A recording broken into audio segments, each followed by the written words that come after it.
नमस्कार, मैं अंकुश शर्मा आप सभी का वन इंडिया चैनल में स्वागत करती हूँ। आज मैं आपको मिलवाने जा रही हूँ उस एक्टर से जिनके जाने से आप सभी बहुत ज्यादा दुखी हैं। जी हाँ, मैं आप समझ ही गए होंगे मैं बात किसकी कर रही हूँ। मैं बात कर रही हूँ एक्टर सुधांशु पांडे की, जिन्होंने हाल ही में अनुपमा शो छोड़ दिया है। क्यों छोड़ा वनराज शाह ने ये शो? चलिए उन्हीं से सीधे जानते हैं। सुधांशु जी, बहुत बहुत स्वागत है आपका हमारे चैनल में। बहुत बहुत धन्यवाद मुझे बुलाने के लिए। Thank you. सर, वनराज शाह विदाई ले चुका है अनुपमा शो से। जी। बहुत सारी गॉसिप्स चल रही हैं, बहुत सारे र्यूमर्स उड़ रहे हैं कि सुधांशु जी नाराज हैं, उनकी प्रोड्यूसर से बनी नहीं इसलिए उन्होंने शो छोड़ दिया। आखिर सच क्या है? सच मैं एक्चुअली सब जगह बयान कर ही चुका हूँ कि ये जो जो कहानियां चारों तरफ फैल रही हैं या रूमर्स जो फैल, जी जी। उनको रूमर्स की तरह या कहानियों की तरह ही ट्रीट करना चाहिए, क्योंकि कहानियां तो कहानियां होती हैं, उनका सच्चाई से कोई लेना देना नहीं होता। और मैं बस यही कहूंगा जो मैंने हमेशा, जब से मैंने इनफैक्ट अपना एग्जिट जो है वो अनाउंस किया था पब्लिक प्लेटफॉर्म पे, इंस्टाग्राम पे, तब से जी मैंने यही बात बोली कि मैंने 4 साल एक शो को दिए हैं। इस कैरेक्टर को 4 साल दिए, और 4 साल में मैंने अपना खून पसीना एक किया है वनराज को वनराज बनाने में। जी। और मुझे ऐसा लगता है कि 4 साल बहुत लंबा समय होता है। मेरा पहला डेली शो था। इससे पहले मैं जब भी करता था, मैंने करीब 50 फिल्में की हैं। तो हर फिल्म जो भी होता है 2-4 महीने में, 6 महीने में खत्म हो जाती है। और उसमें भी आपका किरदार जो होता है वो उसके जो लिमिटेड जो एक पीरियड के लिए होता है वो आप प्ले करते हैं। और टेलीविजन पे आप एक ही किरदार कई सालों तक लगातार चल करते चले जाते हैं। जी। तो हालांकि वनराज एक ऐसा किरदार था जो जिससे मुझे लगा कि मेरी एज एन एक्टर बहुत ग्रोथ हुई, क्योंकि उसमें मुझे बहुत कुछ करने को मिला। बहुत एक खुला मैदान जैसा था। तो मैंने उसकी साइकोलॉजी, उसके बिहेवियरल पैटर्न को, उसकी उसका एक जो उसकी जो फितरत थी उसके साथ मैंने बहुत खेला। और इनफैक्ट मैंने अभी जब 5 साल की लीप हुई थी कुछ कुछ समय पहले, जी तो 5 साल की लीप के बाद मैंने अपनी मूछें हटा दी उसमें। उसके बाद फिर मैंने एक एक नया कलर, एक नया शेड ऐड किया था उसमें, जो थोड़ा सा ह्यूमरस था जी। जी और थोड़ा सा एजी भी था, थोड़ा सा ज्यादा डरावना था। तो वो मैंने इसलिए किया था क्योंकि जब लीप हुई थी 5 साल की, तो उस वक्त मुझे मौका मिला, क्योंकि उससे पहले अनुपमा और वनराज के छोटे बेटे की डेथ दिखाई थी उसमें। जी। और कोई भी ऐसा इंसिडेंट होता है तो किसी भी बाप को या माँ को वो हमेशा के लिए ऑल्टर कर देता है, हमेशा के लिए बदल देता है ना। तो मैंने उस चीज का फायदा उठा के अपने कैरेक्टर को थोड़ा सा चेंज किया था और उसको अलग किया था। जी।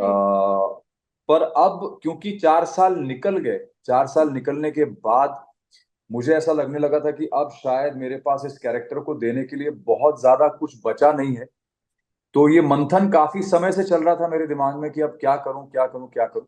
बट फिर जब कहते हैं जब समय आता है तो फिर जो होना होता है उसको कोई होने से रोक नहीं सकता। जी। और मैं तो हमेशा महाकाल से संकेत लेता हूँ। जब मुझे लगता है कि हाँ बाबा संकेत दे रहे हैं, तो मैं उस संकेत को पट करके पकड़ लेता हूँ और चल पड़ता हूँ आगे। जी। तो मेरे साथ भी वही हुआ।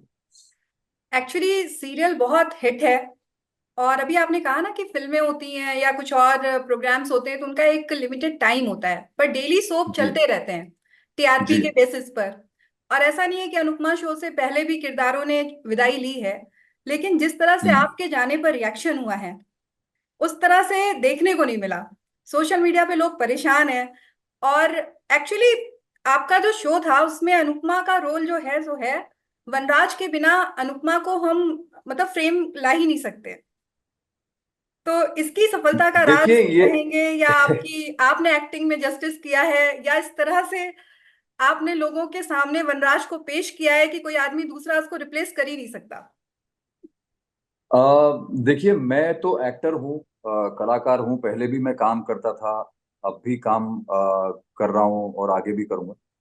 पर मुझे ऐसा लगता है कि क्योंकि उस किरदार को 4 साल मैंने इतनी शिद्दत से निभाया है कि पब्लिक का मुझे प्यार भी मिला, नफरत भी मिली, नाराजगी भी मिली, सब कुछ मिला।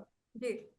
और मेरा ये मानना था कि वो जो प्यार और नफरत भी है वो भी ऑडियंस का एक तरह का प्यार ही है, क्योंकि अगर वो मुझे एज इन वनराज शाह को एज अ कैरेक्टर वो लोग गुस्सा नहीं होंगे या उससे नफरत नहीं करेंगे या हेट नहीं करेंगे, तो इसका मतलब मैं अच्छी तरह से उसको निभा नहीं रहा हूँ। तो मैंने पूरी कोशिश की थी कि मैं उनका वो जो इमोशन है उसको हमेशा जगाता रहूं वनराज के लिए।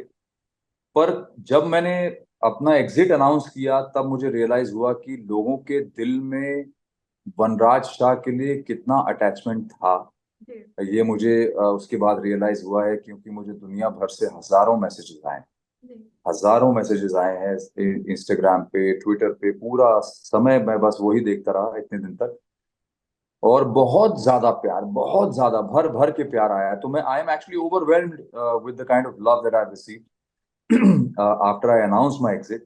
तो मुझे लगता है कि मैंने कुछ तो सही किया होगा, जो ऑडियंस ने इतना प्यार दिया है और इतना मिस कर रहे हैं वो लोग मुझे। जी। तो पर इससे एक ये इस बात की हिम्मत बनती है कि आगे मैं जो भी करूंगा लाइफ में, मुझे ऑडियंस का प्यार मिलता रहेगा, और जो है वो इसी तरह से मुझे प्यार आगे भी देते रहेंगे। तो आई एम वेरी हैप्पी कि वनराज के कैरेक्टर को इतना सारा प्यार, इतना इतनी इतनी इतनी मोहब्बत दुनिया भर से मिली है। तो जी। मुझे लग रहा है कि आगे भी जो होगा अब अच्छा होगा। डिसीजन तो जो मुझे लेना था मैंने ले लिया, जी। पर मुझे लगता है कि अब आगे जो भी होगा उसको भी ऑडियंस इसी तरह से प्यार देती रहेगी, क्योंकि उनका प्यार तो मैंने, मुझे लगता है, अब लिखवा लिया है कॉन्ट्रैक्ट में। पर एक स्टोरी ये भी चल रही है कि आपकी और रूपाली गांगुली जो मेल लीड कैरेक्टर है इसमें, उनकी और आपकी बनती नहीं है। और गौरव खन्ना के कैरेक्टर को, मतलब अनुज कपाड़िया को ज्यादा वेटेज मिल रहा था। इसकी वजह से सुधांशु नाराज होके उन्होंने टाटा बाय बाय किया है। अभी आपने खुद कहा था थोड़ी देर पहले कि वनराज के बिना तो अनुपमा का कुछ, आपने ऐसा कुछ चीज इस्तेमाल, वर्ड शब्द इस्तेमाल किया था जी। जिससे जी। मुझे समझ में आया कि उसमें जो एंटरटेनमेंट या उसका जो वजूद बनता है वो वनराज की वजह से बनता है। जी। तो मैं ये कहूंगा कि मेरे कैरेक्टर का अगर 2 मिनट का भी फुटेज आए एपिसोड में या आता था, तो वो वैसे भी इतना भारी होता था कि वो उसको कुछ और जरूरत नहीं पड़ती थी, because the character was such कि वो 1 मिनट के सीन में भी इतना कुछ कर जाता था जो पूरे एपिसोड में नहीं हो सकता, ना हो पाए। जी। तो मैं ये जरूर कहूंगा कि वनराज का कैरेक्टर राइटर्स ने इतना अच्छा लिखा भी, उसको मुझे लगता है कि वो अच्छा लिख पा रहे थे, शायद इसी वजह से मैं उसको और अच्छी तरह से परफॉर्म कर पा रहा था। और उसको कुछ इस तरह से मैंने क्रिएट कर दिया कि वो इतना ज्यादा इतना प्रिय हो गया लोगों को, इतना आइकॉनिक बन गया। तो मुझे नहीं लगता है कि ऐसी कोई भी वजह ढूंढना और इस तरह की कोई कहानी बनाना जायज है, क्योंकि इसमें कोई भी सच्चाई नहीं है। क्योंकि मेरा डिसीजन जो मैंने लिया है वो सिर्फ मेरा है, मैंने बहुत सोच समझ के वो डिसीजन लिया है। तो मुझे लगता नहीं है कि इस तरह की कहानी को ज्यादा तूल देना चाहिए, या उसमें कोई भी उस चीज को कोई भी इम्पोर्टेंस देनी चाहिए। जब आपने अनुपमा ज्वाइन किया था, मतलब शुरू किया था 4 साल पहले, तो आपको जी, एहसास था कि ये स्टोरी इतनी लंबी हो जाएगी, ये जर्नी इतनी लंबी हो जाएगी कि लोग इस कदर मुझसे प्यार करेंगे? नहीं, मुझे लगता नहीं है कि इस शो को जब हम लोग शुरू कर रहे थे, हमको ये मालूम था कि हम कुछ अलग करने जा रहे हैं, कुछ डिफरेंट करने जा रहे हैं। जी। और राजन ने मुझे जब पहली बार फोन किया था तब भी ये बोला था कि भाई मैं ऐसा ऐसा कुछ प्लान कर रहा हूँ, और I can't see anybody else apart from you playing this character. तो अगर हाँ करोगे तो मैं आगे चैनल से बात करूंगा। तो फिर उन्होंने बताया कि ये पहला ऐसा हीरो होगा जो ग्रे शेड वाला होगा, टेलीविजन पे किसी ने ऐसा देखा नहीं अभी तक। तो हम अलग कुछ करने ही निकले थे, पर हमने ये नहीं सोचा था कि ये ऐसा सक्सेसफुल तो बहुत सारे शोज होते हैं, लेकिन जो जो अनुपमा जिस तरह से कल्ट बन गया है वो जी। किसी ने भी उम्मीद नहीं की थी। और अनुपमा एज अ शो मुझे लगता है कि जो शो ने हमारे जीवन में परिवर्तन दिया है या लेकर आया है वो शो, चाहे वो मैं हूँ, चाहे रूपाली हो, चाहे राजन शाही हो, या जो भी उससे जुड़े हुए लोग हैं, सबके जीवन में बहुत बड़ा परिवर्तन आया है उस शो को करने के जी। बाद। डेफिनेटली। जी। कहा यह जा रहा है कि आपने बिग बॉस के लिए अनुपमा को बाय बाय अरे किया। बाप रे, मुझे समझ में नहीं आ रहा ये बिग बॉस की खबर कहाँ से आ रही है। मैं सबको बोल बोल के थक चुका हूँ कि भैया ये बिग बॉस जो है, आप मतलब आई फील लेट डाउन जब लोग ये सवाल भी पूछ रहे हैं मुझसे कि आप बिग बॉस जा रहे हैं। मेरे जैसा एक्टर, या I don't know if I should say that, बड़ा अजीब लगता है बोलना, बट जो मेरे सीनियरिटी या मेरे स्टैचर वाले एक्टर हैं, या जिनके जीवन में सब कुछ ठीक ठाक चल रहा है, जी। उनको ऐसे शो में जाने की कभी जरूरत पड़ती नहीं है। और मैं I don't belong to that space actually, and हाँ, कभी अगर होस्ट करने का मौका मिलेगा तो मैं डेफिनेटली करूंगा, because I can host really well, but not as a participant. It is not meant for actors like. जी। जी। आपने इस शो में एक स्मार्ट पापा का रोल किया है। सोशल मीडिया पर जो कमेंट्स आ रहे हैं उसमें यह भी था कि सुधांशु पांडे जैसे अगर फादर हो तो फिर क्या कहने। तो इसके इसका क्या राज है आपकी फिटनेस का। मतलब इतना बच्चे जो आपके एडल्ट दिखाए गए शो में उनसे कहीं ज्यादा यंग तो उनके पापा हैं। नहीं, ये तो मैं सिर्फ यही कहूंगा कि I think I am blessed, God is very kind. But हाँ, डेफिनेटली मैं बहुत ज्यादा डिसिप्लिन्ड आदमी हूँ, बहुत डिसिप्लिन से रहता हूँ। मेरा खाना पीना, मेरा रहन सहन बहुत ज्यादा डिसिप्लिन्ड है, प्योर वेजिटेरियन हूँ। सब कुछ समय पे करना, आयुर्वेद फॉलो करता हूँ। तो मैं मुझे लगता है कि आयुर्वेद से बहुत जीवन में परिवर्तन आ सकता है लोगों के। तो जो लोग अगर लॉन्जिविटी चाहते हैं या फिटनेस चाहते हैं, अच्छा एक हैसल फ्री और हेल्दी जीवन चाहते हैं, उनको आयुर्वेद लाइफस्टाइल अपनाना चाहिए।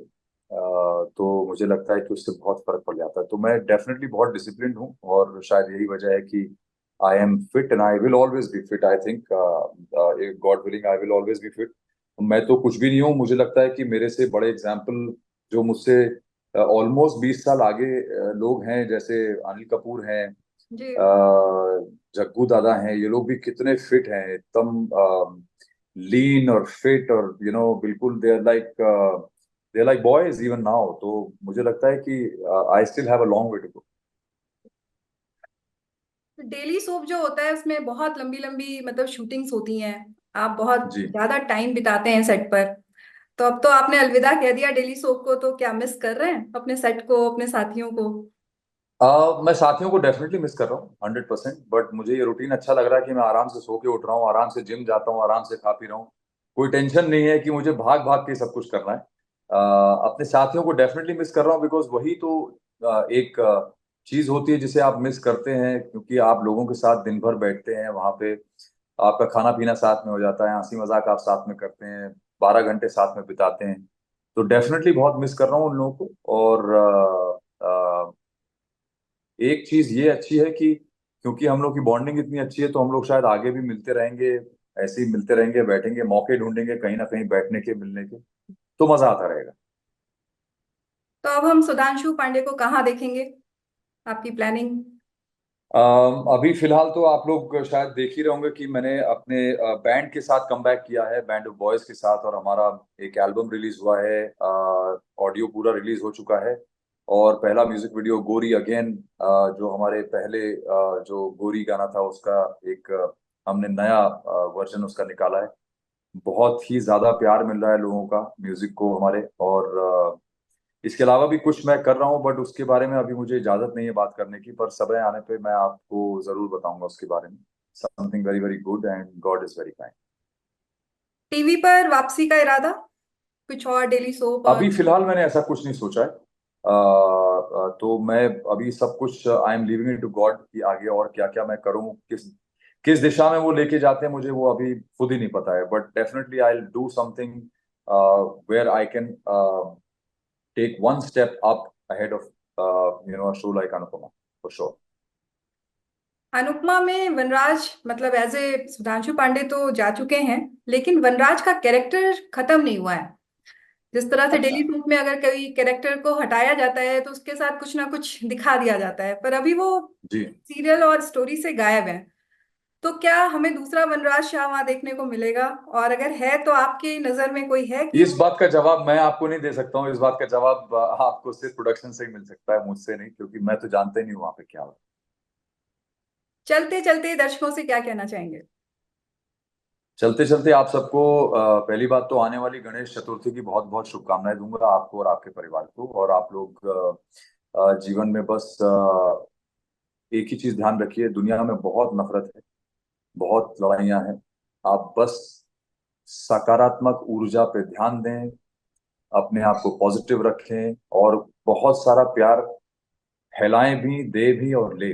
बस जीवन में सिर्फ यही इंपॉर्टेंट है, इसके अलावा और कोई चीज काम नहीं करती। थैंक यू सुधांशु जी हमसे बात करने के लिए। तो ये थे सुधांशु पांडे जिनसे हमारी एक्सक्लूसिव बातचीत हो रही थी। हम जल्द हाजिर होंगे फिर एक नई हस्ती के साथ। तब तक आप लोग रखें अपना ख्याल।